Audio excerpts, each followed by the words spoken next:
Bismillahirrahmanirrahim. Assalamualaikum warahmatullahi wabarakatuh. Waalaikumsalam. Alhamdulillahirabbil alamin.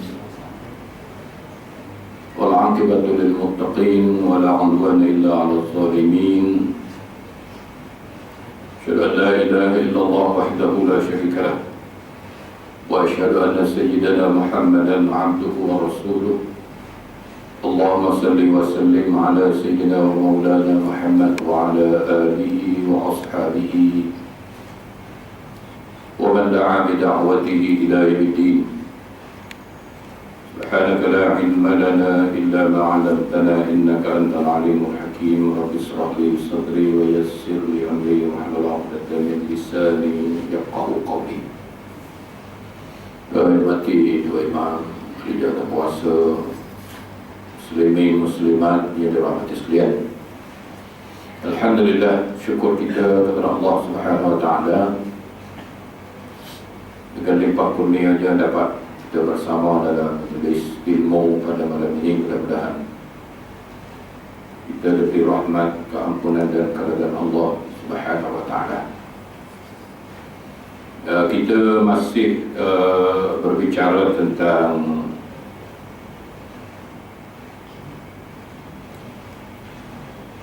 cara-cara yang boleh disabitkan hukum zina. Jadi tuan-tuan,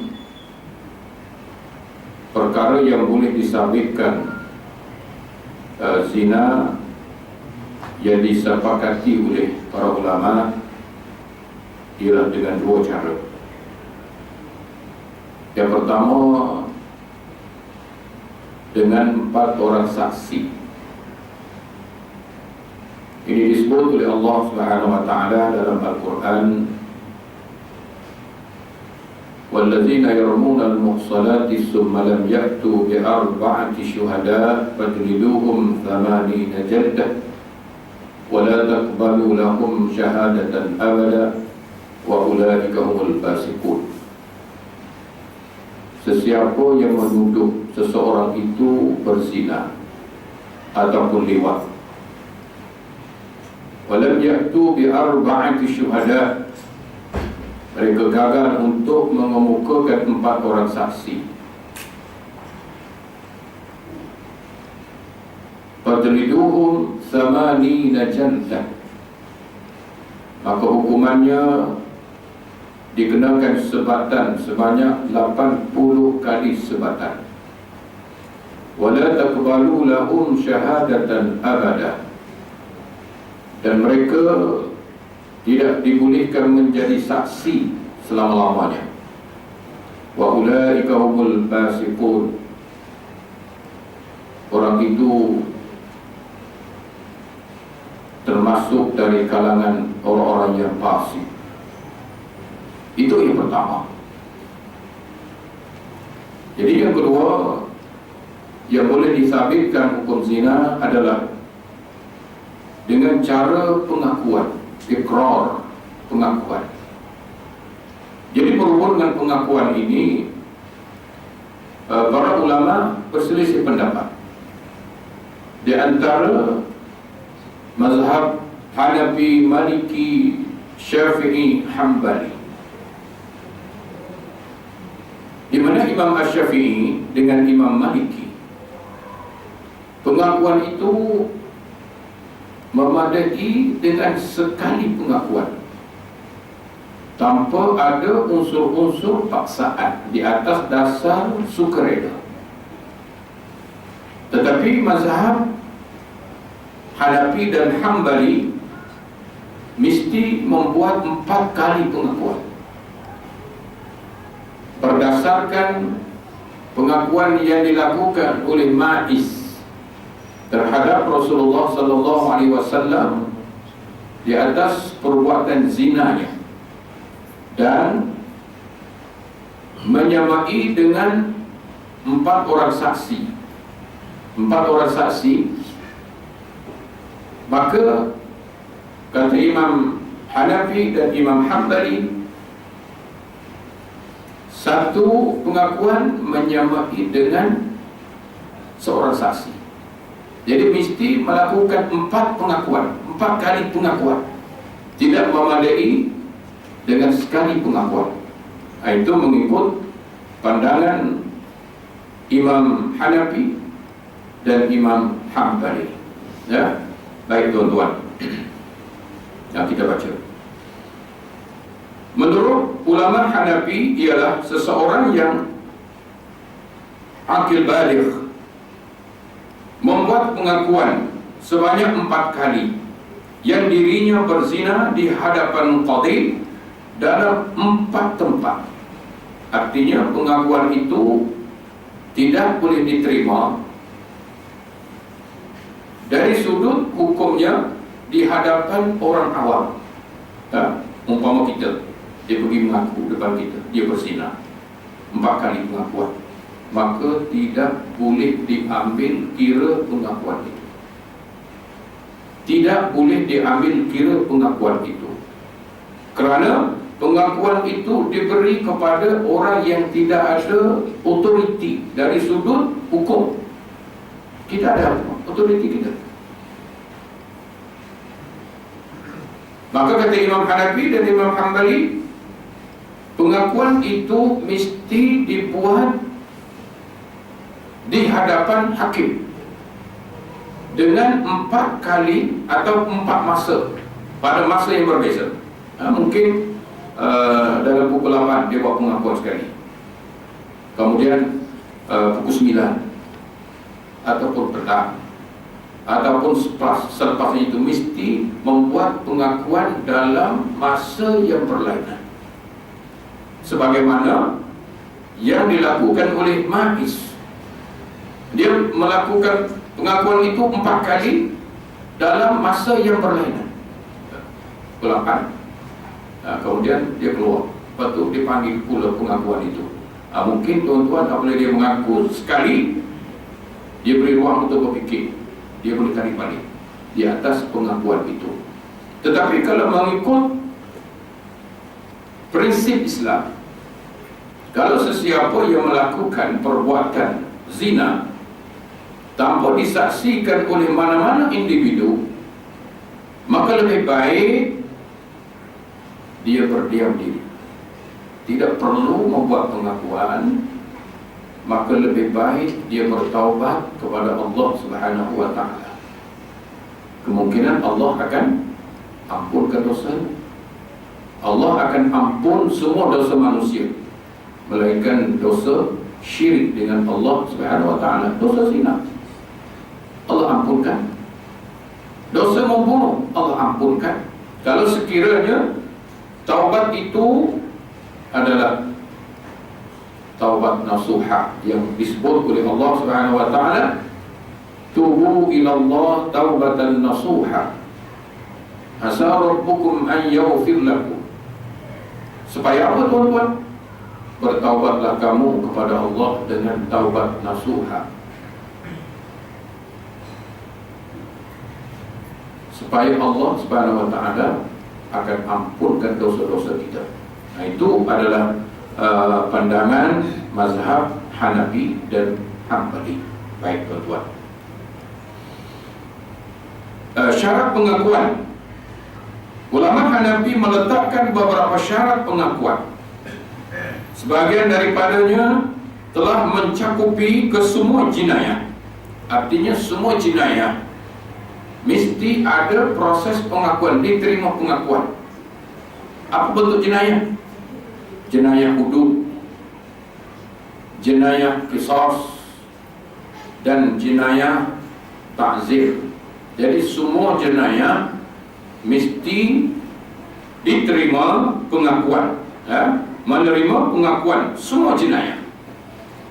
Sama ada hukum hudud, zina, liwat, mencuri, merompak, minum arak, murtad, ataupun membunuh, ataupun mencederakan orang. Semua jinayah boleh diterima melalui pengakuan. Kalau jenayah yang berat itu boleh diterima pengakuan seperti berzina, maka jinayah yang lain yang lebih kecil seperti berkhulwat ataupun berdua-duaan, maka boleh diterima dengan sebab pengakuan. Kalau jinayah yang besar boleh diterima melalui pengakuan, maka jinayah yang lebih kecil diterima pengakuannya. Sebahagian daripadanya ialah mencakupi kesemua jinayah, dan sebahagian lagi dikhususkan kepada jinayah yang tertentu sahaja. Jadi ada terima pengakuan dalam semua bentuk jinayah tanpa ada unsur-unsur paksaan. Kita tak boleh paksa manusia supaya dia mengaku. Kita pukul dia supaya dia mengaku. Mungkin dia mengaku kerana sebab dia didera. Mungkin dia dipukul bukan di atas dasar sukarela, di atas dasar siksaan, diseksa, dipukul. Jadi dia nak elak daripada dia dipukul, dia mengaku. Tapi pada hakikatnya dia tidak bersalah. Tapi kalau dia bersalah, dia tidak membuat pengakuan, dia tak mengaku. Kalau mengikut logik ini tuan-tuan, manusia yang melakukan kesalahan, dia tak mengaku salah. Seperti kita tengok pegawai kebajikan di Kedah, dia nak lulus satu projek, dia minta buat set. Apabila didakwa di mahkamah, dia tak mengaku. Apabila ditawarkan hukuman yang lebih ringan, dia mengaku. Ini biasa lah tuan. Kalau kita pun bagaimana kita nak mengaku? Tetapi dalam Islam melihat kepada kedudukan seseorang itu di sisi Allah SWT. Kalau kita lihat tuan-tuan, pada zaman Rasulullah SAW berlakunya hukuman rejam dan hukuman sebat, kebanyakannya adalah melalui pengakuan.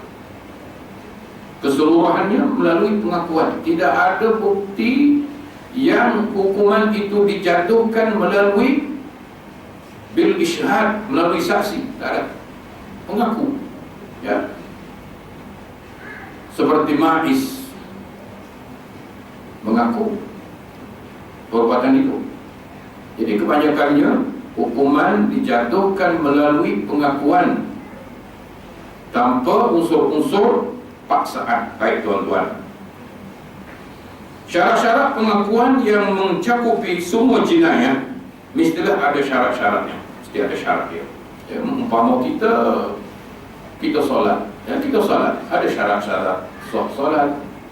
Begitu juga syarat-syarat sah pengakuan, mesti ada syarat dia. Dalam perkara-perkara ibadah ada syarat dia.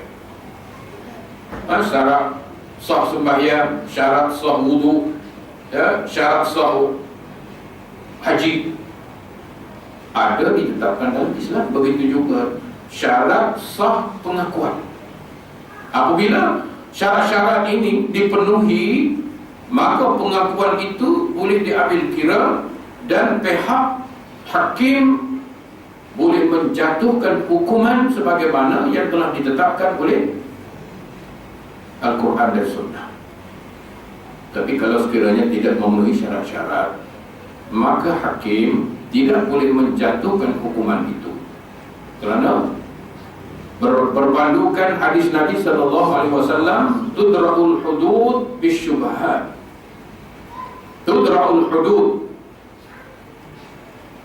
mesti ditolak hukum hudud itu bisyubhat, apabila ada keraguan. Ragu, buat kes. Zina ini mesti yakin 100%. Jangan 80%, 100%. Sebab itu dari sudut syarak, tuan-tuan, dari sudut syarak, lebih baik kita membebaskan orang yang bersalah daripada kita menghukum orang yang tak bersalah. Kita lebih baik kita bebaskan orang yang salah daripada kita menghukum orang yang tidak bersalah. Mesti hakim ini berdasarkan bukti, ya, berdasarkan bukti yang kukuh, bukan andaian, ya, mengikut prinsip syarak, bukan mengikut perlembagaan. Kita undang-undang di Malaysia ni tuan-tuan, kalau kita belajar dari seluruh perlembagaan,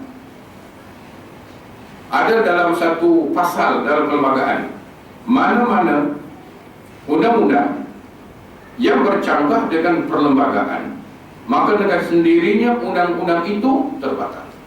Batal. Walaupun Al-Quran, walaupun Sunnah. Kita ambil satu bukti tuan-tuan. Dalam minggu lepas, seminggu lepas, 3 orang wanita, 3 orang lelaki yang memakai pakaian wanita, pakaian wanita, ditangkap, didakwa dan dijatuhkan hukuman oleh Mahkamah Syariah berdasarkan kepada hadis. Hadis mengatakan Allah Subhanahu wa ta'ala melaknat mana-mana laki-laki yang memakai pakaian perempuan dan perempuan yang memakai pakaian laki-laki. Allah laknat. Berdasarkan pada hadis ini dijatuhkan hukuman. Itu tuan-tuan ada si mana manusia mana tak tahu, dia hantar WhatsApp kepada saya. Perempuan tu, laki-laki pakai perempuan, dia kencing makuk tanda diri. Kata iman ini macam mana ini, bukan perempuan, laki-laki. Dia kencing tanduk yang berdiri, tapi semua perempuan. Tengok tuan-tuan, dia masuk tangan laki-laki. Jadi ini langkah kabur. Jadi pihak yang kena hukum ini tidak berpuas hati, lalu dia membuat rayuan di Mahkamah Persekutuan. Jadi hakim itu, walaupun dia orang Islam, dia tengok, oh ini tak bercanggah dengan perlembagaan ini, boleh, tak salah. So itu dia bebaskan. Ibu tokoh agama, tokoh mufti melentik, mufti Perak pun melentik. Memang betul lah, kita tak salah, betul lah, tapi jangan melentik kepada sebelah pihak dia. Kalau kena sebelah pihak lagi tak melentik. Jadi kita mesti tegas tanpa mengira mana-mana pihak. Tak betul, tak betul, jangan sini. Oleh kerana kabar ada, maka dilonggarkan. Jadi ini dari sudut hukumnya mesti ada syarat. Baik tuan-tuan, apa syaratnya? Syarat sah pengakuan itu an yakuna balighan. Orang yang membuat pengakuan itu mestilah yang baligh. Orang yang dah aqilan balighan, dah berakal. Kalau kita berakal ni, kalau laki-laki dia umur dia 15 tahun dah bermimpi dah, dia bermimpi. Orang perempuan dia dah takhid, itu sudah balighan, baligh. Jadi dari sudut Islam, pengakuan itu diterima an yakuna balighan, sudah sampai umur. Kalau belum sampai umur, pengakuannya tidak boleh diterima. Seperti kanak-kanak, pengakuan kanak-kanak dalam sebarang jenayah tidak sah, kerana perbuatan kanak-kanak tidak disifatkan pengakuan itu sebagai jenayah. Tidak boleh diambil kira kanak-kanak. Yang tidak boleh ambil kira ni tuan, dalam sudut syarak dia 3, yang disebut oleh Nabi SAW, rafa'ul qalam an thalathin, rafa'ul qalam an thalathin, tidak boleh diambil kira, tidak dikira salah apabila ketiga-tiga individu ini melakukan kesalahan. Dia dikira salah, dia buat apa pun tak salah, dia sudut syarak. Pertama, kata Nabi SAW, wa anis sabi hatta yablugha, kanak-kanak sehingga sampai baligh. Kanak-kanak buat dosa, dia tak dosa. Kanak-kanak dia tak dosa, tak dosa. Habis ibu bapa dia dosa, ibu bapa dia tak dosa. Tapi kalau dia buat pahala, dia buat baik, dia dapat pahala. Siapa dapat pahala? Bapak dia dapat pahala. Kalau belum, dia buat dosa, tak dikira. Kanak-kanak umur berapa? 4 tahun, 5 tahun dia tembak orang.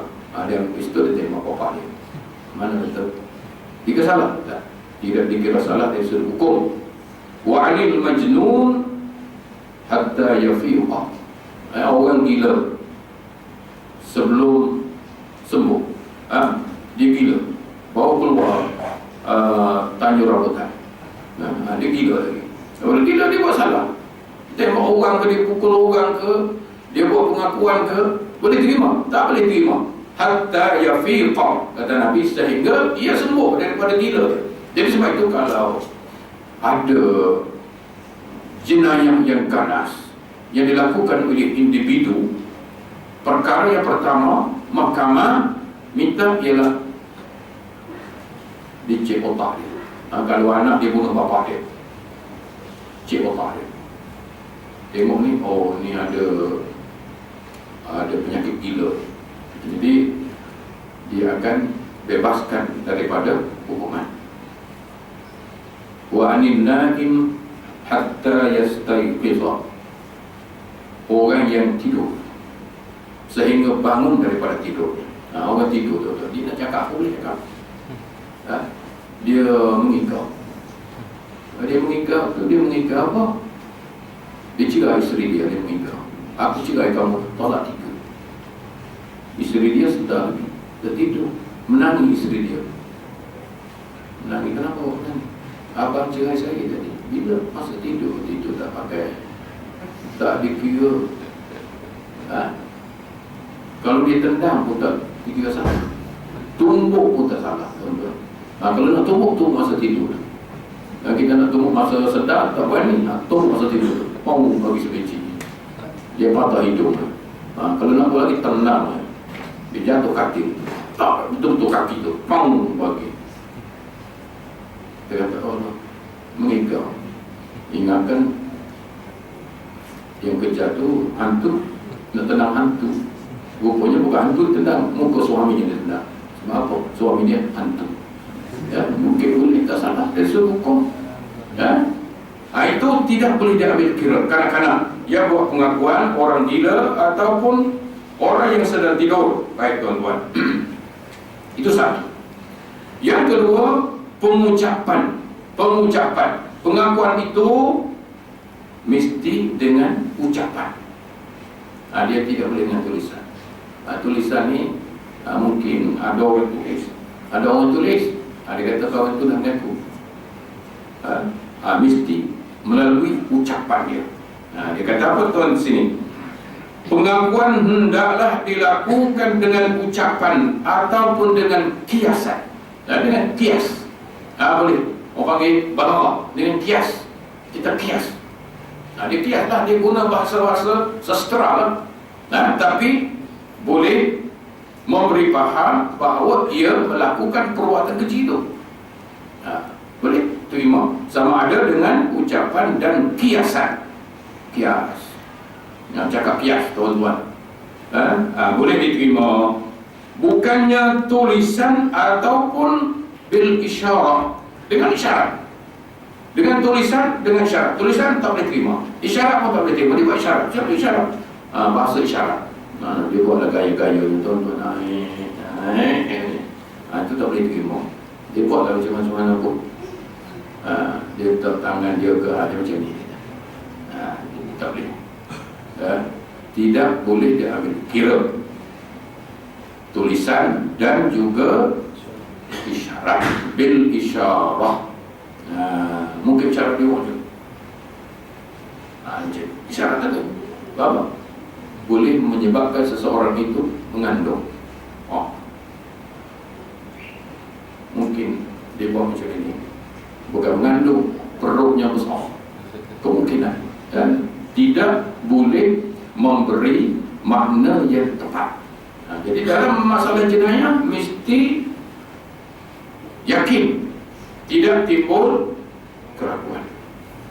Apabila timbul keraguan, maka tidak boleh kita jatuhkan hukuman hudud, mesti dikenakan hukum ta'zir, hukum yang lebih ringan. Hukum yang lebih ringan, itu hukum ta'zir. Baik tuan-tuan, kerana syarak telah menggantungkan kewajiban had dengan adanya kenyataan yang menolak keraguan. Jadi sebab itu syarak tudrabul hudud bisyubhat, timbul keraguan buat kes. Jadi itu tergantung pada hakim. Hakim tidak boleh menjatuhkan hukuman hudud apabila buktinya tidak kukuh, ada keraguan. Jadi mengikut Nabi SAW, tudrabul hudud bisyubhat, apabila berlaku keraguan buat kes hudud tapi dikenakan hukum ta'zir. Itu dari sudut hukum jenayah yang kita ni lebih pada ragu, lebih pada ragu tapi dihukum. Itulah tuan-tuan, sebab hakim dia tidak takut pada Allah SWT. Kalau hakim ditakut pada Allah, ya, dia tidak akan menjatuhkan hukuman kepada seseorang itu tanpa bukti yang kukuh, dan dia mengislah walaupun boleh menjejaskan kenaikan pangkat. Ini kita ni naik pangkat ikut arahan, orang besar. Orang besar kata jijik, kata tapi yang kita yang menerima kesan yang buruk di sisi Allah Subhanahu wa ta'ala. Hakim ni tuan-tuan mesti teliti. Sebab Nabi SAW dia bagi peringatan, al-qudatu thalathatu ithnani bin-nar wa qadin bil-jannah. Hakim ni, kata Nabi SAW, hakim ni termasuk qadi lah, tuan qadi. Dia masuk hakim juga. Qadi atau hakim terbagi kepada 3. Ithnani bin-nar, 2 daripada 3 qadi masuk neraka. Wa qadin bil-jannah, seorang saja masuk syurga. Itu. Jadi kalau kita hakim menjatuhkan hukuman tidak berdasarkan keadilan yang telah ditetapkan oleh Allah Subhanahu wa ta'ala, maka akibatnya finnar, dalam neraka Allah Subhanahu wa ta'ala. Ya, kerana kita menjatuhkan hukuman bukan berdasarkan bukti, ya, berdasarkan bukti. Kalau tidak ada bukti, kena buat kes, tuan-tuan. Ya, kita memang yang contoh yang masyhur, ya, contoh yang masyhur yang selalu kita sebut, tapi tak apalah kita sebut sebagai contoh. Ketika Sayyidina Ali karamallahu wajhah, baju besinya dicuri oleh seorang Yahudi, maka Sayyidina Ali tangkap Yahudi itu ketika beliau menjadi khalifah. Lalu Sayyidina Ali dakwa Yahudi itu di mahkamah. Hakim yang membicarakan Sayyidina Ali adalah Qadhi Surih yang dilantik oleh Sayyidina Ali.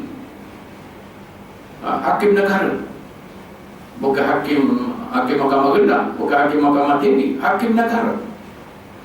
Duduk Putrajaya, bukan duduk kat Kelang, Putrajaya. Masuk mahkamah.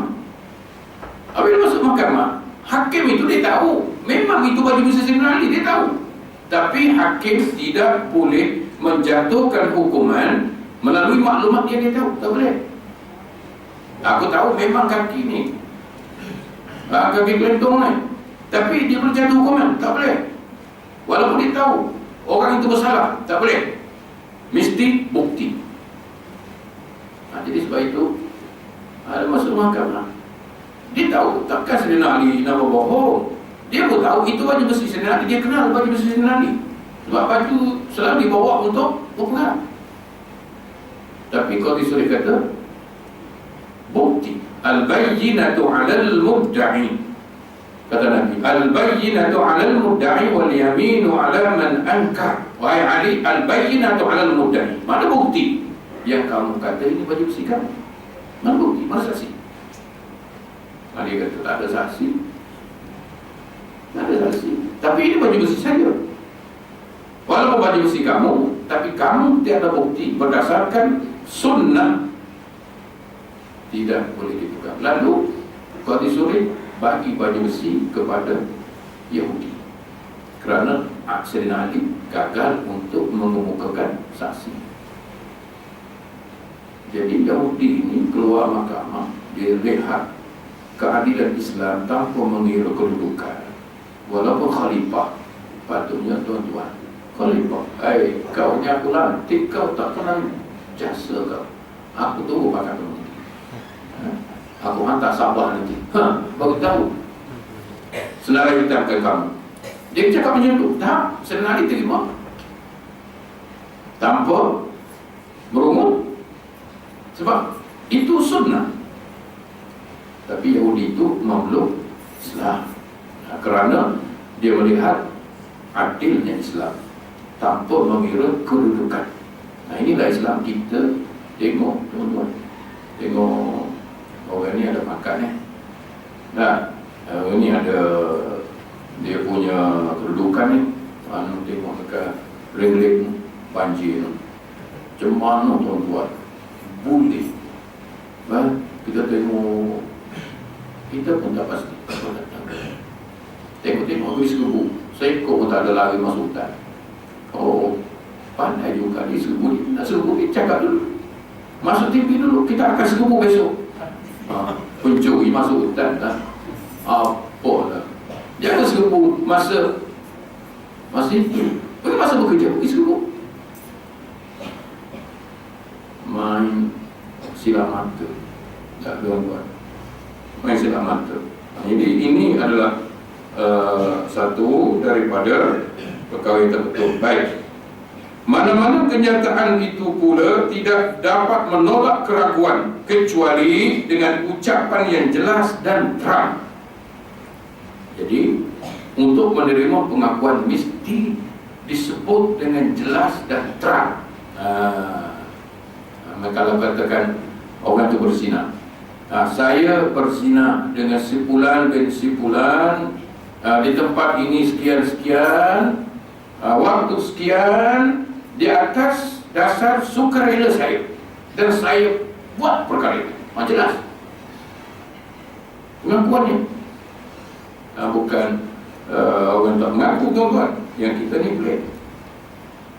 Orang mengaku tak dihukum, orang yang tak mengaku dihukum. Kata balik itu. Islam gitu kan? Ni dalam ni ada disebut berlaku, tuan-tuan, berlaku.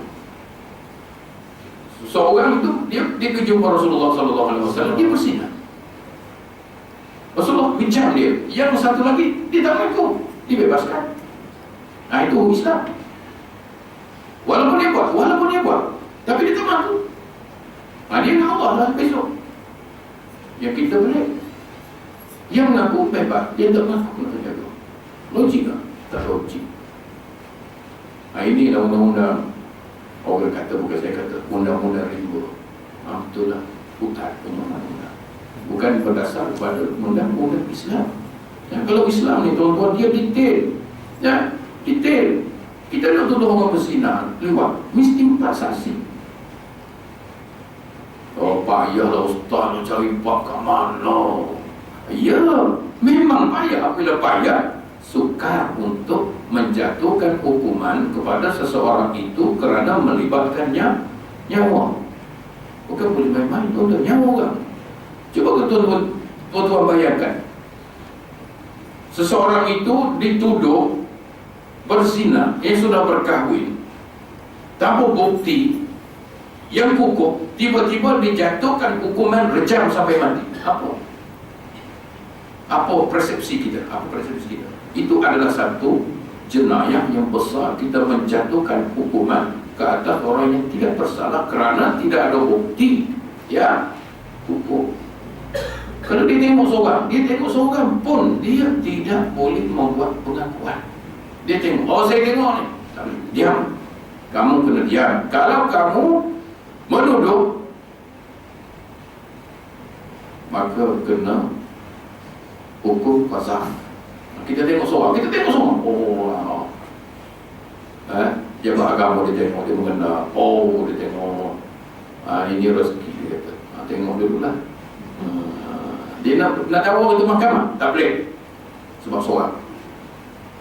Kalau seorang, maka dia tidak perlu menuduh orang itu berzina kerana melihat hanya seorang sahaja. Kalau 2 orang pun tak boleh. 3 orang pun tak boleh duduk lagi. Mesti 4. Kita ambil dah satu saksi yang tak tengok. Dan kita masuk ke sini, kita buat tak? Awak tengoklah. Kita dah ajar dia 7 hari 7 malam dah. Jawab macam ni, jawab macam ni. Jangan jawab macam ni. Jawab macam ni, jawab macam ni. Kita pun berlakon. Jom jawab. Dia pun jawab. Masuk mahkamah, lain pula dia jawab. Apa jadi? Dia wiri.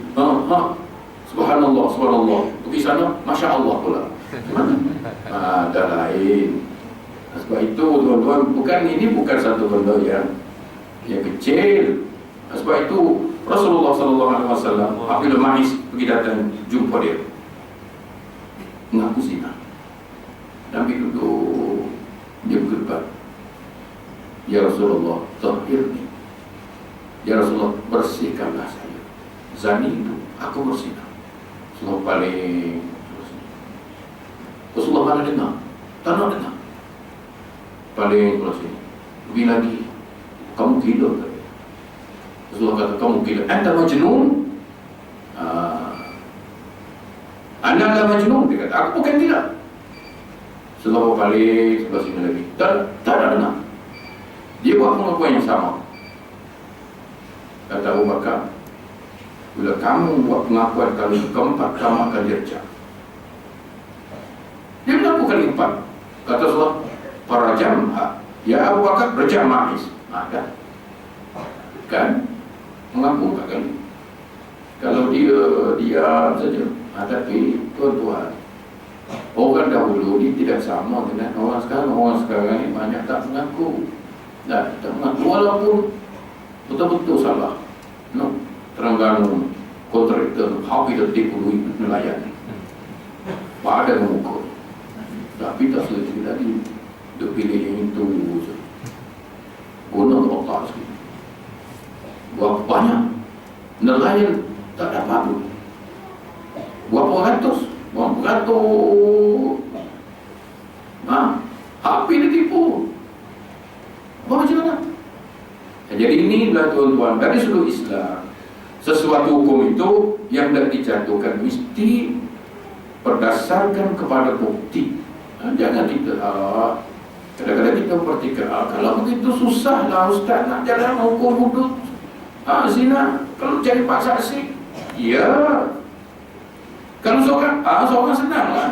Kita dendam. Kalau kita dendam mengawal ini. Ataupun kita jatuh hati dengan isteri dia. Kita pun pergi tuduh kata, suamimu zina ni. Bicara suami dia, kahwin dengan kita. Dia macam, kalau seorang mesti 4. Mesti 4 orang. Kalau 4 orang ni nak cari tuan-tuan serentak, payah. Dah takkan pergi cari, pergi tengok. Sukatlah. Itu pula saksi pun bagaimana pula mesti adil. Kalau saksi yang banyak kelentong-kelentong ni, semayang tinggal, kadang-kadang semayang, kadang-kadang tidak. Masjid pun tak pergi, majlis ilmu pun tak pergi. Mana jadi saksi? Kaki ekor pula, macam mana nak tengok?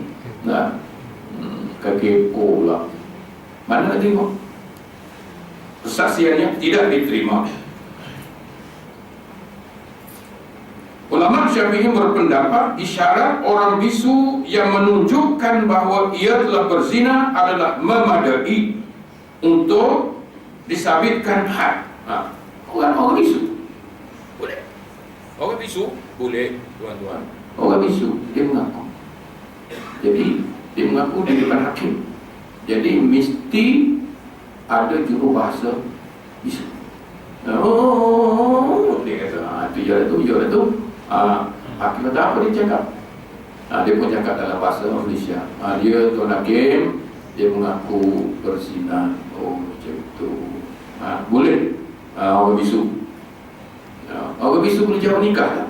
Boleh.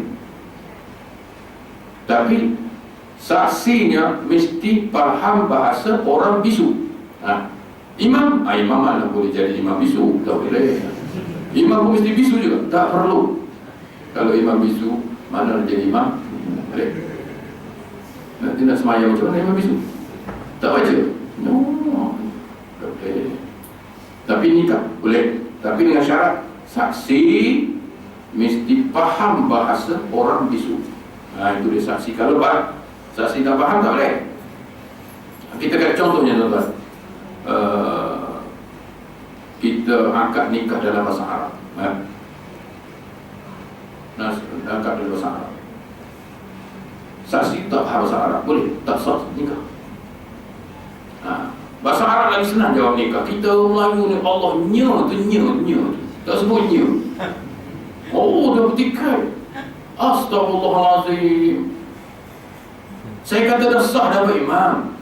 Tak boleh. Ini nya ni dua-duanya. Allah. Jadi lemah kan nya. Dua biji nya. Allahu Akbar. Ini jenis imam kampung. Kita cakap, tak boleh Ustaz. Nya dua. Kata lemah dah duanya. Lemah lagi bagus dia. Dalam bahasa Arab senang je. Qabiltu nikahaha bimahri kazalik. Qabiltu nikaha, aku terima akan nikahnya. Nya tu nikahnya tu nama lah tu. Bimahri kazalik. Senang je bahasa Arab kan. Kalau tuan-tuan nak nikah, bahasa Arab ni senang. Belajar boleh 3 hari. Qabiltu nikahaha bimahri kazalik. Qabiltu nikahaha bimahri kazalik. Oh lancar. Jumpa Pak Imam, lupa. Qabiltu. Lupa Pak Imam. Qabiltu apa? Lupa pula. Jadi bahasa bisu orang berzina, dia mengaku dalam bahasa bisu boleh diterima. Tapi juru bahasanya mesti faham bahasa bisu. Sebab itu tuan-tuan di mahkamah dia panggil semua kalau tiba orang bisu. Penjenayah itu orang bisu, dia panggil orang kerja RTM lah. Ini bahasa bisu ini. Itu yang syarat-syarat tu kita faham ke? Macam ni. Apa macam ni? Harga minyak naik.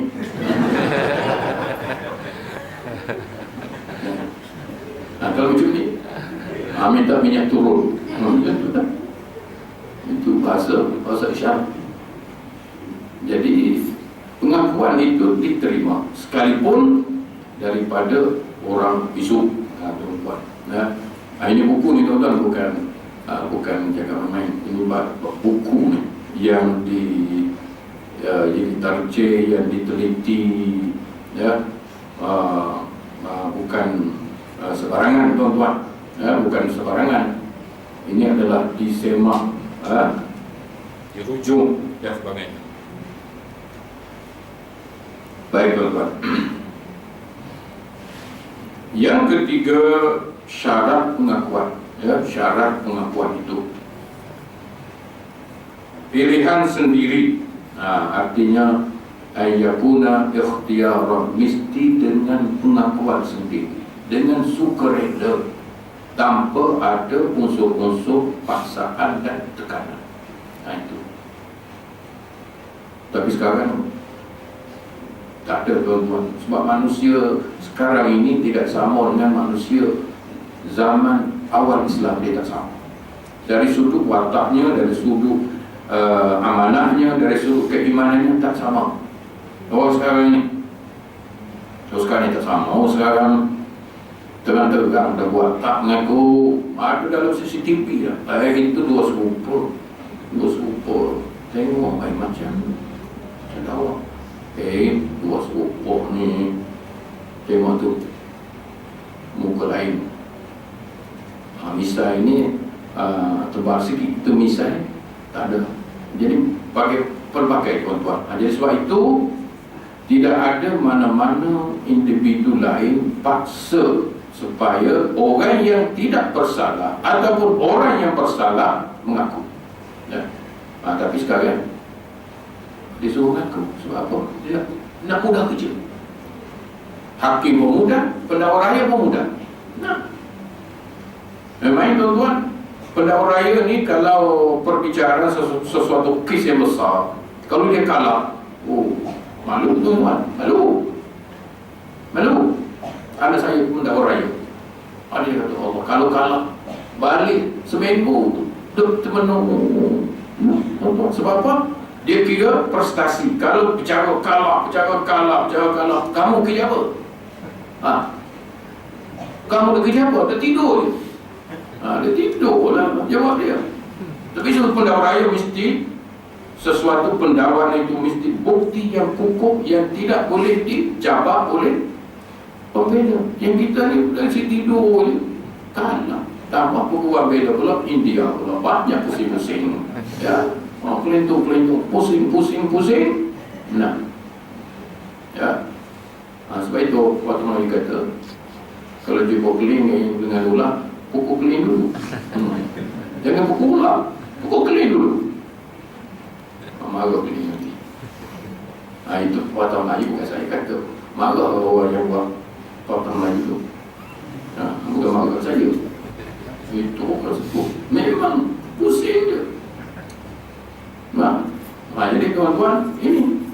Jadi kita nak dakwa mesti pengakuan secara sukarela, bukan berdasar kepada tekanan dan paksaan. Apa saja pun paksa tak boleh tuan-tuan. La ikraha fid-din. Tidak ada paksaan untuk beragama. Kena faham betul-betul. Jangan kurang-kurang.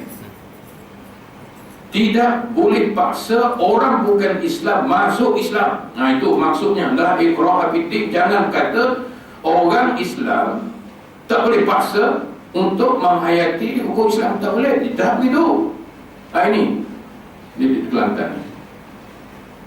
Siapa yang keluar bandar tak tutup aurat akan ditangkap. Mana boleh paksa macam itu? Kebebasan adalah hak individu. Kita kata. Dia kata mana agama boleh paksa-paksa? Boleh paksa dalam perkara hukum, tapi untuk agama tak boleh. Agama tak boleh. Kita paksa orang Islam masuk Islam tak boleh. Dari ikrah fid-din kata Allah. Tidak boleh paksa untuk beragama. Tapi kalau kita dah beragama Islam, tuan-tuan, maka dalam keadaan tertentu kita boleh paksa. Boleh paksa. Tak pergi sama Jumaat, 3 kali. Tidak. Tapi orang sekarang ciri. Berapa kali tak pergi Jumaat? 2 kali pun. Esok dia pergi lagi. Itu je. Sebab apa Nabi pun sebut, man taraka salasal jum'ah bi ghairi unsrin katabahu Allahu minal munafiqin. Sesiapa yang tidak salat Jumaat 3 kali berturut-turut, maka dia ditulis sebagai orang munafik. 3 kali. Dia tak pergi 2 kali. Sekali dia pergi. Tak munafik tadi. Jadi tuan-tuan, banyak musuh-musuh penyelewingan yang berlaku dalam kehidupan kita. Baik tuan-tuan, lantaran itu pengakuan orang yang dipaksa dalam jenayah hudud dan harta benda tidak boleh diterima. Tak boleh paksa. Kamu mengaku, tak mengaku tunggu. Mana boleh tuan-tuan. Macam pergi sekarang masuk mahkamah, dia tumbuk kawan tu, buka muka, buka, suruh mengaku. Kalau tidak, tak masalah mengaku lah. Dah penumbuk, boleh ditumbuk. Tak boleh itu. Itu satu jenayah dari Islam. Tidak boleh kita pukul seseorang itu, walaupun kita rasa marah. Mesti proses mahkamah. Macam aku berlaku di Kelantan dalam 2 minggu lepas. Budak dia pergi masjid nak curi motor. Jemaah tu keluar dari masjid, berekan dibokek tu. Bukan tak dibokek, ditumbuk je. Ditumbuk. Tak boleh itu luar perbuatan luar daripada tuntutan agama. Sepatutnya kita tangkap serah kepada pihak mahkamah, polis. Tapi kita dah gerak dah berapa biji kamu tu hilang, belasah dulu. Itu kerja kita. Tapi dari sudut hukum tak dibolehkan. Dari sudut hukum tak dibolehkan. Mesti serah mahkamah. Jadi kita dah nak marah tuan-tuan nasi hilang motor mana orang ni.